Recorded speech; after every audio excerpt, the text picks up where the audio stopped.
Jake Miller stood in the observation deck of the Earthship Horizon and watched the alien world grow larger in the window. The planet looked like a giant green and blue marble with silver cities that sparkled in the sunlight.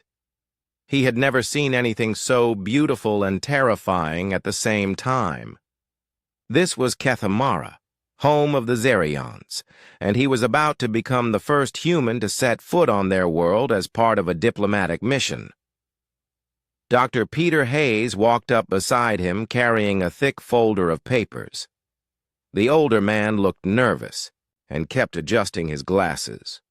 "Are you ready for this, Jake?" he asked while flipping through his notes. "The Zerions are unlike any species we have ever encountered. They are warriors first, and everything else second. Their society is built around strength and honor." Jake nodded and straightened his formal diplomatic uniform. At 28 years old, he had handled many difficult negotiations on Earth, but nothing had prepared him for this moment. "What else should I know about their customs?" he asked while continuing to stare at the approaching planet. Dr. Hayes cleared his throat and began reading from his papers. "They have very complex social structures based on combat prowess and territory. Their leaders are chosen through trials of strength. They mate for life, and their bonding rituals are extremely important to their culture. Unfortunately, we do not have complete information about these rituals because they consider them sacred and private." Captain Lisa Brooks entered the observation deck wearing her crisp blue uniform. She was a tough woman in her 40s who had commanded several deep space missions. "Gentlemen, we will be entering orbit in 30 minutes. The Zerion delegation is expecting us at their capital city in 2 hours. Jake, I want you to remember that you represent all of humanity today. Do not take any unnecessary risks." The ship landed at a massive spaceport made of what looked like living metal that changed colors in the light. Zerion ships surrounded them, each one larger and more advanced than the Horizon. Jake felt very small as they walked down the landing ramp, onto alien soil for the first time. The Zerions waiting for them were impressive and intimidating. They stood nearly 8 feet tall with muscular bodies covered in scales that ranged from deep green to golden bronze. Their faces were angular with large eyes that seemed to see everything. Each one wore armor that looked both ceremonial and functional. Sharp teeth were visible when they spoke, and their voices were deep and powerful.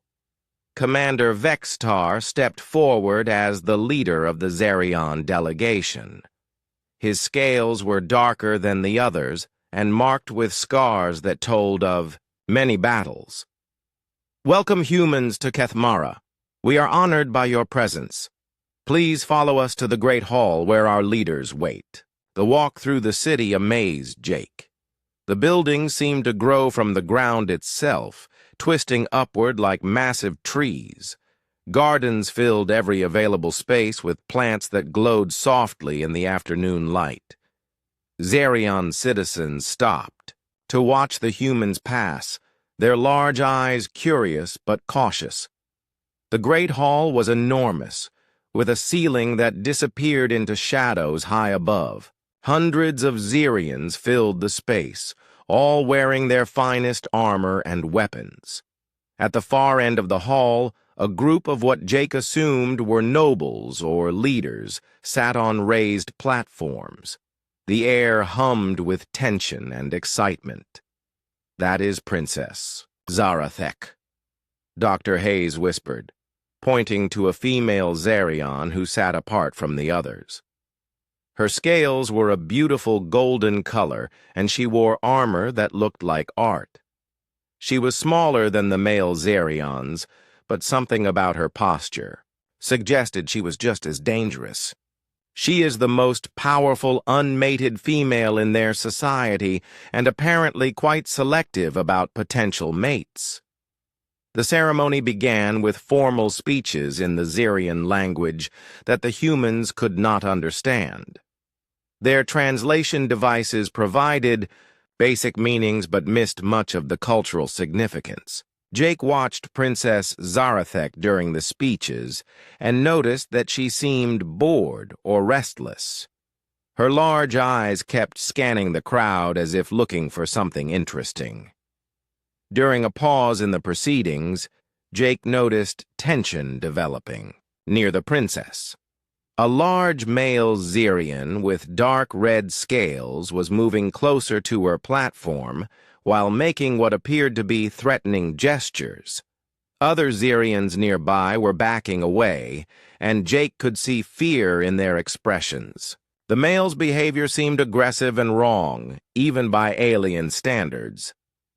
Without thinking, Jake stepped forward and positioned himself between the threatening Xerion and Princess Zarathek. He had no weapons and was barely half the size of the alien, but his human instincts told him to protect someone who might be in danger. The hall fell silent, and hundreds of alien eyes focused on him. The red-scaled Xerion snarled and reached for what looked like a weapon, but Princess Zarathek suddenly stood up. She looked down at Jake with an expression he could not read, then did something completely unexpected.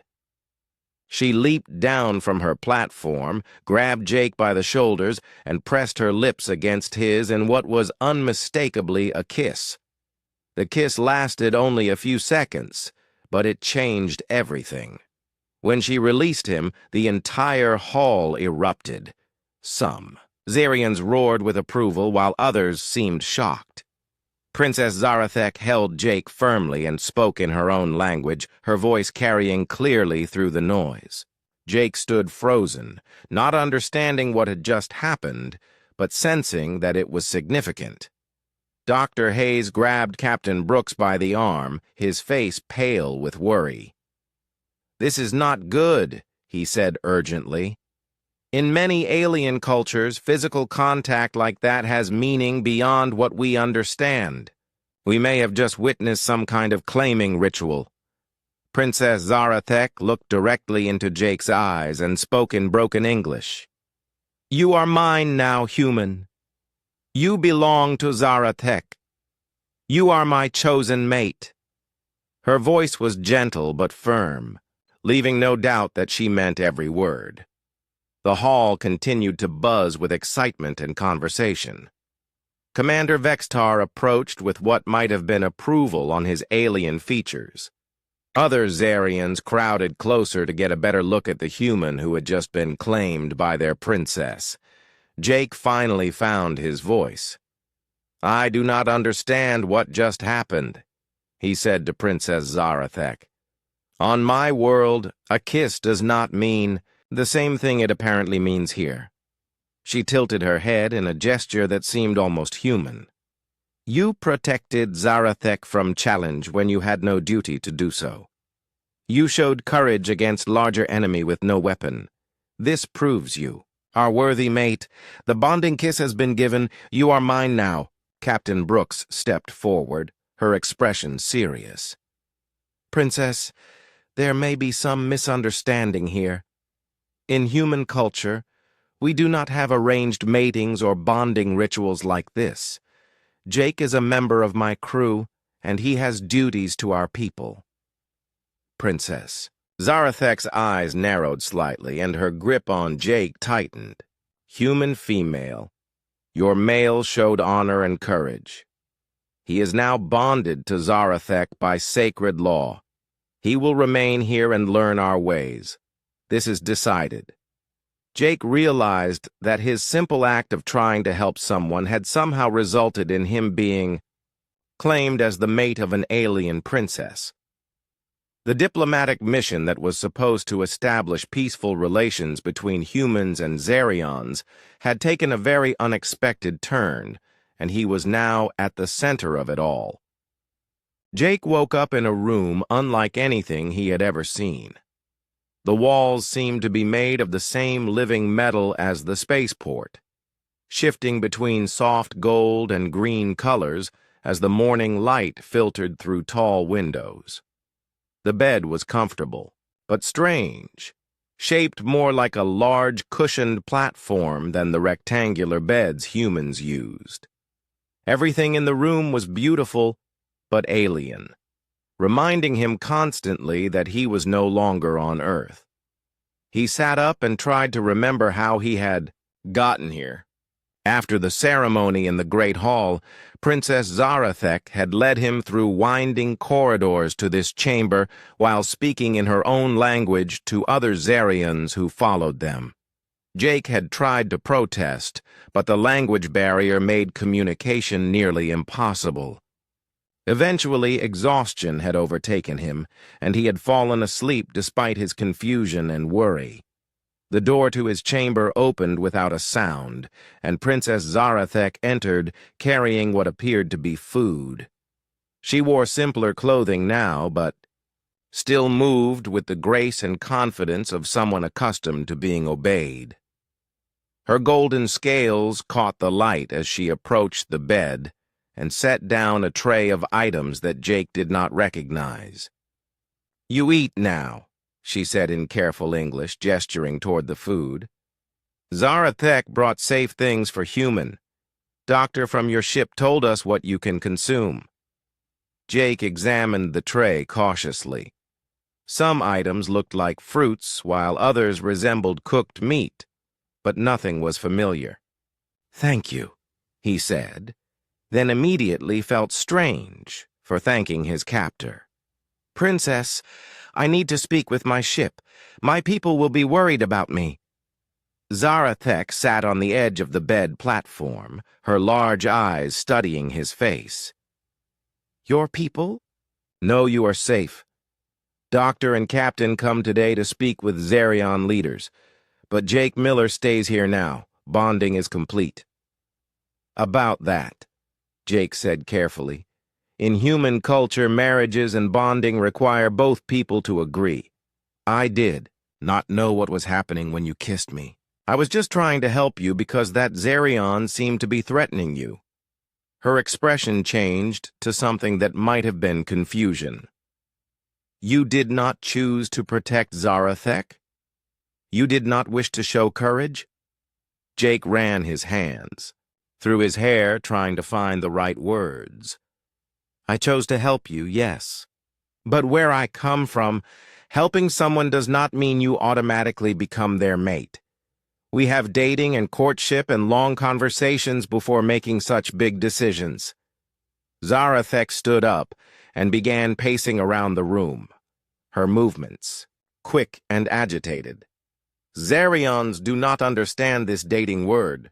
When two beings find each other worthy, bonding happens immediately. Delays show weakness and doubt.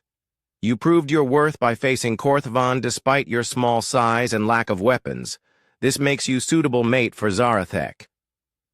"Who is Korthvan?" Jake asked, the red-scaled male who challenged Zarathek's authority in the Great Hall. He wished to force bonding through combat victory. Many males try this because Zarathek has refused all arranged matches. Uncle Vextar grows impatient with Zarathek's selectiveness.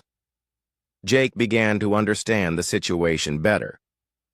"So when I stepped between you and him, I was interfering in some kind of mating challenge?" "Yes." "Korthvan claimed right to take Zarathek as mate through strength. Your interference showed greater courage than his bullying. This proved you worthy, so Zarathek chose you instead of him.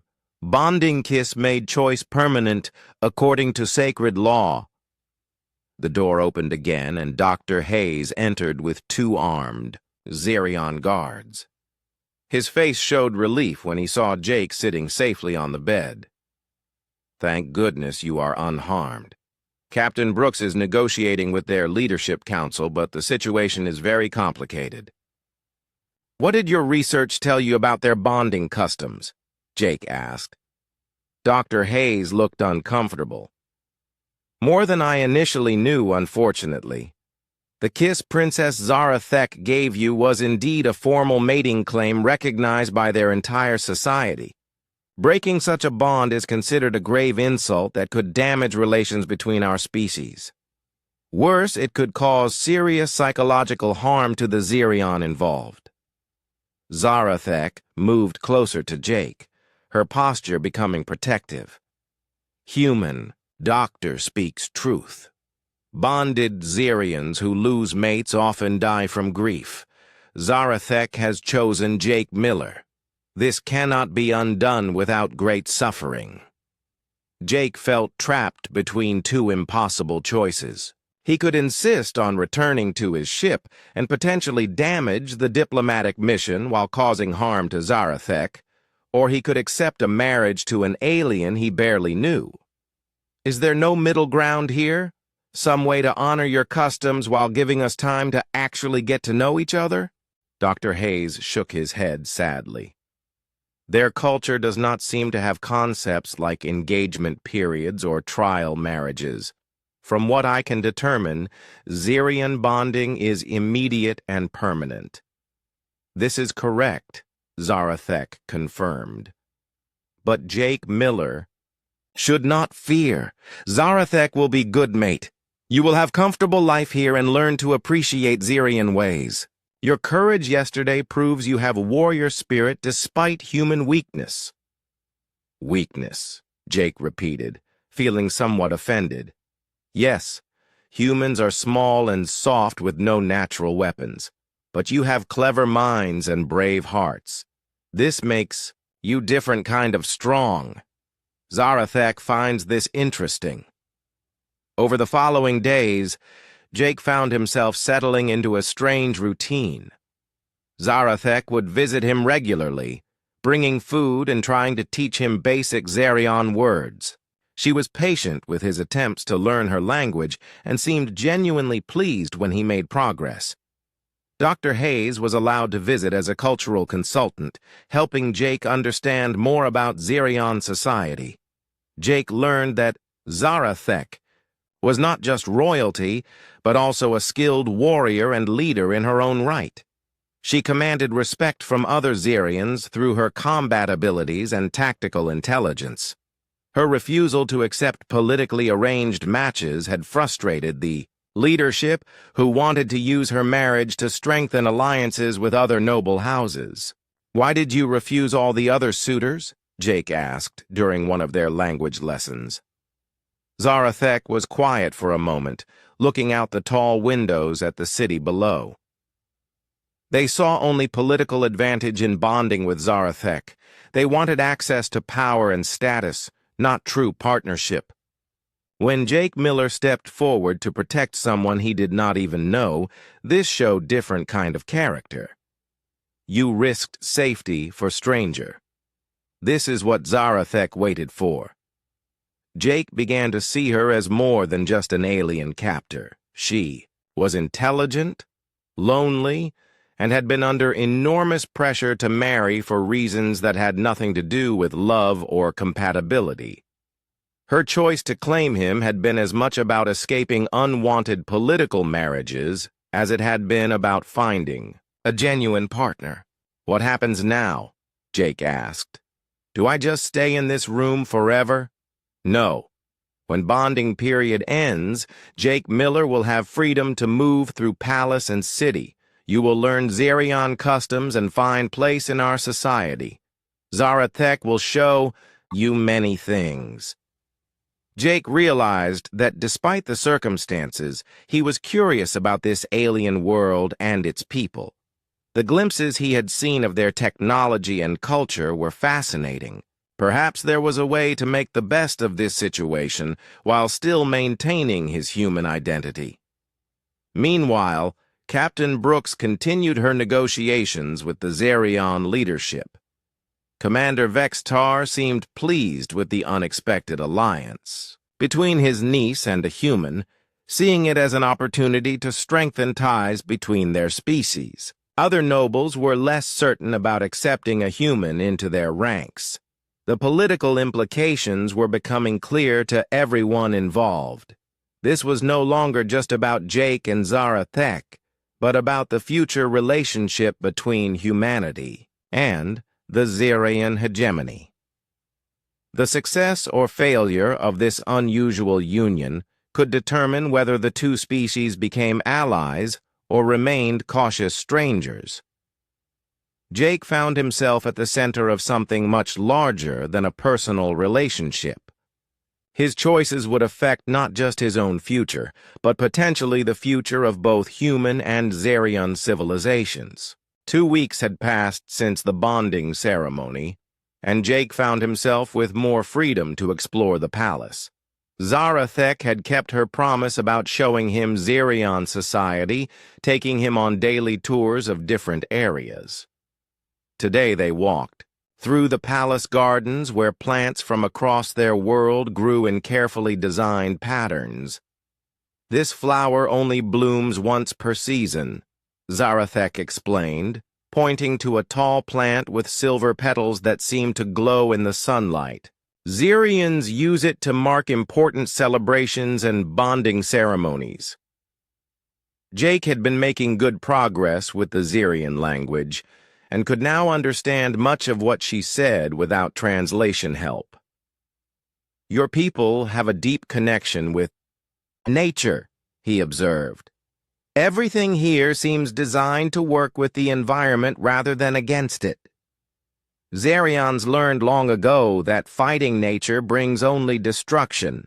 Better to work together and find balance. This is why our cities grow like living things instead of being built like dead structures. They continued walking until they reached a viewing platform that overlooked the city.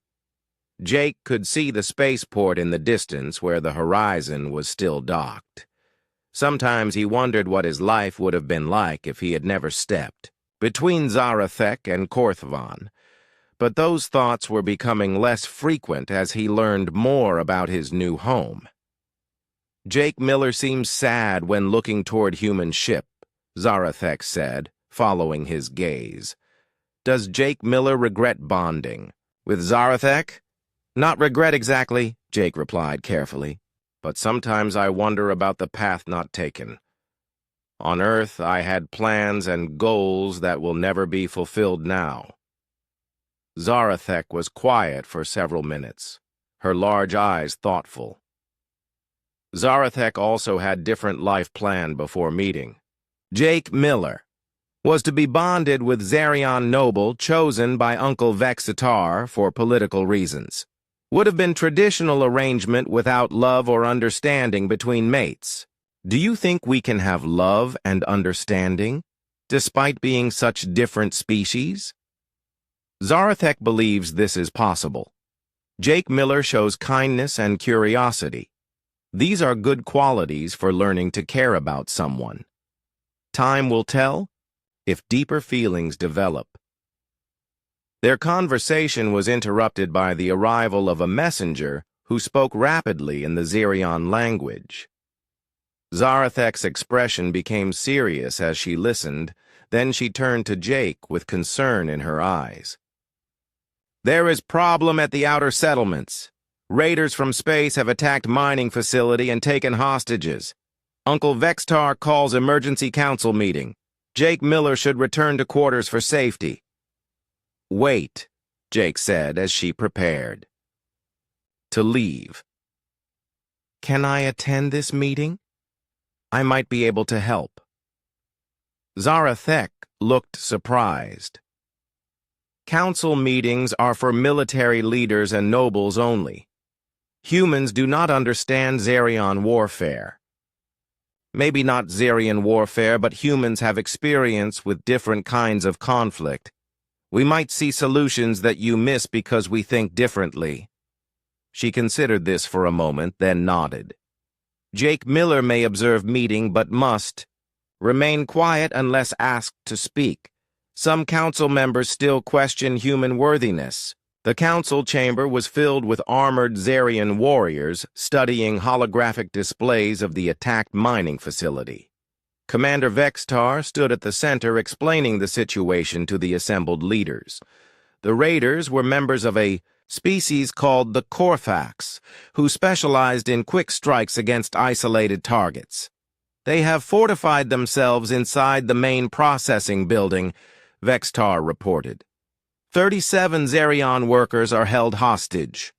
Direct assault would result in many deaths among both hostages and our forces. The Korvax demand payment of rare metals in exchange for safe release. "We cannot pay raiders," declared one of the nobles. "This would encourage more attacks against our people." "But we also cannot sacrifice the hostages," another leader argued. "These are valuable workers with families." Jake listened to the debate and studied the holographic displays showing the facility layout.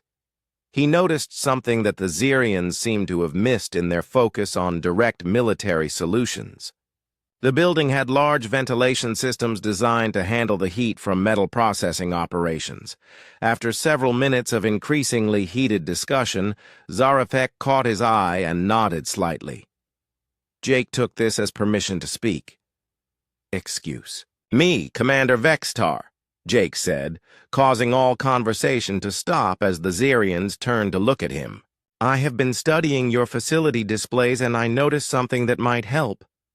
Vextar's expression was skeptical, but he gestured for Jake to continue. "Speak human. What do you see that we have missed?" Jake moved closer to the holographic display and pointed to the ventilation system. "These air ducts are large enough for a person to crawl through, and they connect all parts of the building. On Earth, we have used similar systems for infiltration missions when direct assault was not possible." "The ducts are too small for Xerian warriors," one of the council members objected. "Yes, but they are the right size for humans," Jake replied. "I could enter through the external intake, locate the hostages, and create a distraction that would allow your forces to attack while the raiders are confused." The chamber erupted in discussion as the Xerions debated this unexpected suggestion. Some thought it was too risky, while others saw merit in the unconventional approach. "Human tactics are unknown to Korvax," Vextar mused. "This could provide advantage of surprise. But Jake Miller is not trained warrior. Mission would be very dangerous." "I am willing to take the risk," Jake said. "These are your people being held hostage. If I can help save them, I want to try." Zarafek stepped forward, her expression torn between pride and concern. "Jake Miller shows warrior spirit by volunteering for dangerous mission, but Zarafek does not wish to lose newly bonded mate." "I understand the danger," Jake replied. "But this is a chance for me to prove that humans can contribute to Xerion society in ways beyond just being diplomatic curiosities." After more discussion, the council agreed to attempt Jake's plan. They would provide him with communication equipment and basic weapons, while Xerion forces prepared to assault the building once he had created sufficient distraction among the raiders. Captain Brooks was contacted and agreed to provide tactical support, though she expressed serious concerns about risking Jake's life so soon after the diplomatic crisis. Dr. Hayes helped design equipment modifications that would work better for human physiology. 3 hours later, Jake found himself crawling through a metal duct that was barely large enough for his body. The ventilation system was hot and noisy, making progress slow and uncomfortable. Through his communication device, he could hear Xerion forces moving into position around the building. After nearly an hour of careful movement, Jake reached a position where he could see into the main processing area through a ventilation grate. The Korvax raiders were smaller than Xerions, but heavily armed and aggressive-looking. The hostages were grouped together in the center of the room under guard. Jake activated his communicator and whispered his observations to the Xerion forces. Then he began implementing the distraction plan they had developed. Using small explosive charges provided by the Xerions, he created noise and confusion in different parts of the building while staying hidden in the duct system. The raiders became increasingly agitated as they tried to determine where the sounds were coming from. Their attention shifted away from the hostages as they searched for the source of the disturbances. This gave the Xerian assault teams the opening they needed. The rescue operation succeeded with minimal casualties. The hostages were freed and most of the raiders were captured alive. Jake emerged from the ventilation system covered in dust and exhausted, but proud of having contributed to the mission's success. Commander Vextar personally thanked Jake in front of the assembled warriors. Human Jake Miller has shown that courage comes in many forms. His unconventional thinking saved Xerion lives today. Any who question his worthiness as mate to Princess Zarathek should consider this deed. Zarathek embraced Jake when he returned to the palace, her relief evident. Jake Miller proved himself true warrior today. Zarathek is proud to be bonded with such brave and clever mate. For the first time since the unexpected bonding ceremony, Jake felt like he truly belonged in this alien world. He had found a way to contribute his human skills and perspective to Xerion society while earning the respect of his new people. Jake had been living on Keth Mara for nearly 2 months when the emergency alarms began sounding throughout the palace. He was in the middle of a language lesson with Zarathek when the piercing sounds interrupted their conversation. Within minutes, armed guards were rushing through the corridors and communication devices were crackling with urgent messages. "What is happening?" Jake asked as Zarathek quickly moved to a wall display that showed tactical information from across Xerion space. Her expression became grim as she read the incoming reports. Korthak Empire has launched major attack against our colony world of Thekmar. This is not small raid like before. They have sent full invasion fleet with hundreds of warships. Jake studied the display showing the battle formations. The Korthaks had indeed committed massive resources to this attack, far more than the Xerians had expected. Why would they risk such a large operation? The political consequences could be severe. Thekmar is a rich mining world that produces rare metals needed for advanced technology. If Korthaks control it, they gain significant advantage over other species in this region of galaxy. Uncle Vextar always feared they would eventually try this. Commander Vextar himself entered the chamber moments later, his armor gleaming and his expression focused. "Niece, I need you to prepare the 3rd Battle Fleet for immediate departure. The situation at Thekmar is worse than initial reports indicated." "How bad is it, Uncle?" Zarathek asked while already moving toward her weapons locker. "Colony defense forces are overwhelmed. Civilian evacuation is incomplete. If we do not arrive soon, millions of Xerians will be killed or enslaved." Vexatar noticed Jake standing nearby, and his expression softened slightly. "Human Jake Miller, you should remain here where it is safe. This battle will be dangerous even for experienced warriors." "Commander, I would like to help if possible," Jake said. The mining facility rescue showed that human tactics can be useful in situations like this. Vextar exchanged glances with Zarathek, who nodded slightly. "What kind of assistance do you think you could provide in large space battle?"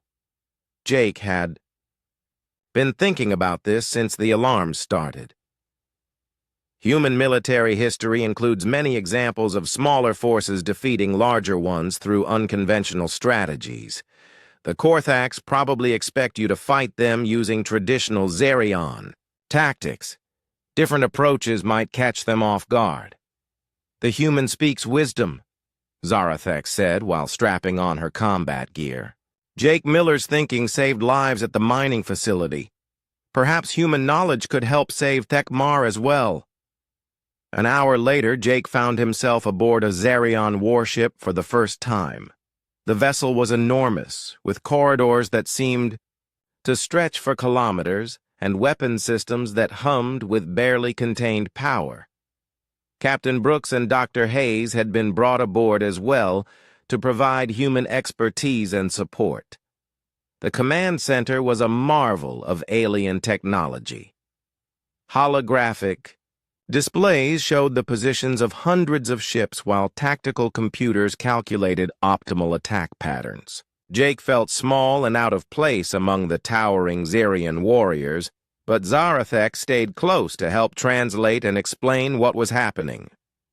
"Korthak's strategy is straightforward," explained Fleet Admiral Kexthor, the senior military commander. "They use swarm tactics with many small ships coordinated by hive mind intelligence. Individual vessels are weak, but they operate with perfect coordination." Jake studied the tactical displays showing Korthak fleet movements. "On Earth, we learned that hive mind strategies have weaknesses. They are very effective when communication is good, but they fail quickly if you can disrupt their command and control systems. Korthaks use quantum communication networks that are extremely difficult to jam," Admiral Kexthor replied. "Our technology cannot interfere with their coordination effectively." "What about their command ships?" Captain Brooks asked. "Every fleet has vessels that coordinate the others." "Yes, they have several large command vessels protected by screening forces. Direct attack against them would be costly and might not succeed before they complete conquest of Thekmar." Jake looked more closely at the enemy fleet formation. "What if we do not attack their command ships directly? What if we make them think we are going to attack something else entirely?" The Xerian officers looked confused by this suggestion. "Explain your meaning, human," Admiral Kexthor requested. "Deception and misdirection. We make the Korthaks believe. Our main attack is aimed at one target, while our real objective is something completely different. Human military leaders call this a feint." Zarathek translated Jake's explanation for officers who had difficulty with English. There was much discussion in the Xerian language before Admiral Kexthor responded. "This tactic is unfamiliar to us. Xerions prefer direct honorable combat, but desperate situations may require unusual solutions." "What specific plan do you suggest?" Jake spent the next several hours working with Xerion tactical officers to develop a strategy based on human principles of deception and surprise. The plan involved making the Korthaks think the main Xerion fleet was preparing to attack their forward positions, while a smaller force would circle around to strike at the command vessels from an unexpected direction. "The risk is significant," Admiral Kexthor admitted after reviewing the complete strategy. "If the Korthaks see through our deception, we could lose many ships and fail to save Thekmar." "All strategies involve risk," Jake replied, "but continuing with conventional attacks against their superior numbers almost guarantees failure. This plan at least gives us a chance to win." When they arrived at Thekmar, the situation was as bad as feared.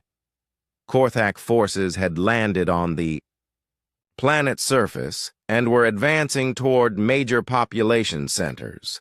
Xerion defense fleets were fighting bravely, but were steadily being pushed back by overwhelming enemy numbers. Admiral Kexthor gave the order to implement Jake's plan. The main Xerion fleet began what appeared to be preparation for a massive frontal assault against Korthak forward positions. Meanwhile, a smaller strike force, including Zarathek's ship, began a long loop around the edge of the battle zone. The deception worked better than expected. Korthak forces repositioned to counter the expected frontal attack, weakening their protection around the command vessels. When Zarathek's strike force emerged from behind a moon and attacked the command ships, the Korthaks were completely surprised. Jake watched from the command center as Xerion weapons tore into lightly defended Korthak command vessels. Without their coordination network, the Korthak swarm tactics began falling apart. Individual ships started operating independently instead of as part of a unified force. "Now, Admiral," Jake called out. "While they are confused, order the main fleet to attack. They will not be able to coordinate an effective defense." The tide of battle turned quickly once Korthak coordination was disrupted. Zarion forces pressed their advantage and within hours had destroyed or scattered the invasion fleet. The colony world was saved and millions of lives were preserved. During the victory celebration aboard the flagship, Admiral Kexthor publicly praised Jake's contribution to the battle. "Human tactical knowledge proved decisive in our victory today. Jake Miller has earned the respect of all Zarian warriors." Zarathek found Jake standing alone on an observation deck looking out at the stars. "Jake Miller saved many lives today with clever human strategies. Zarathek is proud to have such intelligent mate." "I am just glad we were able to help," Jake replied. "Your people accepted my ideas even though they were unfamiliar and risky. Zarians value results more than tradition. Jake Miller proved that human ways can complement Zarion's strength. This makes bond between us stronger." Jake realized that he was no longer thinking of himself as a human trapped among aliens. He was becoming part of something larger, contributing his unique perspective to help protect people he was beginning to care about deeply. The woman standing beside him was no longer just his alien captor, but someone he was genuinely starting to love. 3 months after the victory at Thekmar, Jake stood in the same great hall where his life had changed so dramatically. Today was different, though. Instead of being a confused human caught in an alien ceremony, he was here by choice to participate in something he finally understood. The formal bonding ceremony that would officially recognize his relationship with Zarathek was about to begin. Captain Brooks and Dr. Hayes sat in places of honor among the human delegation. Earth Command had sent additional representatives to witness this historic event, recognizing that Jake's marriage had become a symbol of cooperation between their species. The captain had brought him a message earlier that morning. "Earth Command wants you to know that they consider you a hero," she had said. "Your tactical contributions saved Zarian lives and strengthened our alliance. They also want you to know that if you ever change your mind about staying here, there will always be a place for you back home." Jake had thanked her but explained that he was no longer thinking about leaving. His life on Kethmara had become more fulfilling than anything he had experienced on Earth. He had found purpose, respect, and something that was growing into genuine love. Commander Vexistar approached the ceremonial platform wearing his finest armor decorated with symbols of military honor. His attitude toward Jake had changed completely since the mining facility rescue and the battle at Thekmar. Where once there had been skepticism about human worthiness, now there was clear approval and even affection. "Human Jake Miller," Vextar announced to the assembled crowd. "You came to us as stranger from distant world. Through courage and wisdom, you have proven yourself worthy warrior and valuable ally. Today you choose to bind your life permanently with Princess Zarathek and with all Zarian people." Jake nodded and replied in careful Zarian language that he had been practicing for weeks. "Commander Vextar, I am honored to join your family and your people. I pledge to serve Zarian interests and protect Zarian lives as I would my own." Zarathek stepped forward wearing ceremonial robes that shimmered with embedded crystals. She looked more beautiful than Jake had ever seen her, but it was not just her appearance that moved him. Over the past months, he had learned to appreciate her intelligence, strength, and surprising gentleness. What had begun as an accidental claiming had developed into mutual respect and deepening affection. "Jake Miller," she said in English. "So, that the human delegation could understand. When Zarathek first claimed you as mate, it was impulse based on admiration for your courage. Now it is choice based on knowledge of your character. You have shown that love can grow between different species when there is trust and understanding. The ceremony itself was a blend of Xerion traditions and human customs that Jake and Zarathek had designed together. Dr. Hayes had helped explain human marriage concepts, while Xerion priests had modified ancient rituals to accommodate an interspecies union. The result was something entirely new, but meaningful to both cultures. Instead of the simple claiming kiss that had started their relationship, this ceremony involved elaborate vows in both languages, exchange of symbolic gifts, and ritual sharing of foods from both worlds. Jake gave Zarathek a pendant made from metals found on Earth, while she presented him with Xerion battle jewelry that marked him as a warrior of her house. When the formal vows were complete, Jake and Zarathek walked together through the assembled crowd. Xerions who had once questioned his worthiness now showed respect and acceptance. Human representatives seemed pleased with how the ceremony had honored both cultures while creating something uniquely their own. "What happens now?" Captain Brooks asked Jake during the reception that followed. "Will you stay on Keth Mara permanently or travel between worlds?" "Zarathek and I have been discussing that," Jake replied. "We want to establish a cultural exchange program between our species. I would serve as Earth's permanent ambassador here, while she would visit human worlds to build understanding from the other direction." Dr. Hayes joined their conversation, his excitement obvious. "The scientific possibilities are incredible. Having a human permanently integrated into Xerion society could advance our knowledge of both cultures by decades. And having Princess Zarathek visit Earth would help humans overcome their fears about alien contact." Zarathek approached, carrying 2 cups of Xerion ceremonial drink. "Jake Miller, are you discussing plans for future with human friends?" "Yes. I was explaining our ideas about cultural exchange and diplomatic cooperation." "Good. Zarathek believes that understanding between species requires more than formal treaties. Needs personal relationships and shared experiences. Our bonding can be example for others." As the celebration continued into the evening, Jake reflected on how much his life had changed. 6 months ago, he had been a minor diplomatic official on a routine first contact mission. Now he was the husband of an alien princess and a bridge between 2 civilizations. The transformation seemed impossible, yet it felt completely natural. The greatest surprise was how much he had grown to love Zarathek.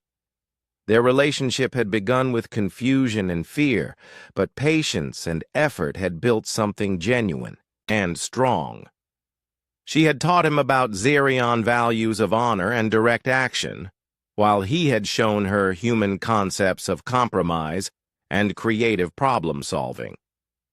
Later that night, Jake and Zarathek stood together on the balcony of their shared quarters looking out at the city lights. In the distance, they could see the spaceport where human and Xerion ships sat side by side, a visible symbol of the growing alliance between their peoples. "Do you ever regret what happened in the Great Hall that day?" Zarathek asked quietly. "When Zarathek claimed you without asking permission?" Jake considered the question carefully. "I regret the confusion and fear it caused initially, but I do not regret where it led us. Sometimes the best things in life come from unexpected directions." Zarathek agrees. Was looking for mate who would see beyond politics and status. Found human who values honor and courage over personal safety. This is better matched than any planned arrangement could have provided. They were interrupted by a communication signal from the palace command center. A message had arrived from Earth Command, with new proposals for expanded cooperation between humans and Xerions. There were also reports of other alien species showing interest in establishing contact with the Alliance. "It seems our work is just beginning," Jake said as he read through the messages. "Other species want to understand how humans and Xerions built such successful partnerships so quickly. They will learn that success comes from individuals willing to take risks for each other," Zarathek replied. When Jake Miller stepped forward to protect Stranger, this showed character that makes good alliances possible. As they prepared for sleep, Jake realized that he no longer thought of himself as a human living among aliens. He was a member of an interspecies family working to build bridges between worlds. The kiss that had claimed him as Zarathek's mate had done more than change his personal life. It had created a new model for how different species could come together in friendship and love. The future would bring challenges as humans and Xerions learned to work together on a larger scale. There would be misunderstandings, cultural conflicts, and political complications. But Jake and Zarathek had proven that patient effort could overcome even the most dramatic differences.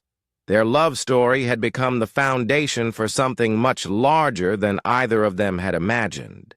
What began with a single impulsive kiss in a great hall would eventually help unite civilizations across the galaxy, showing that understanding and cooperation were possible even between the most unlikely partners.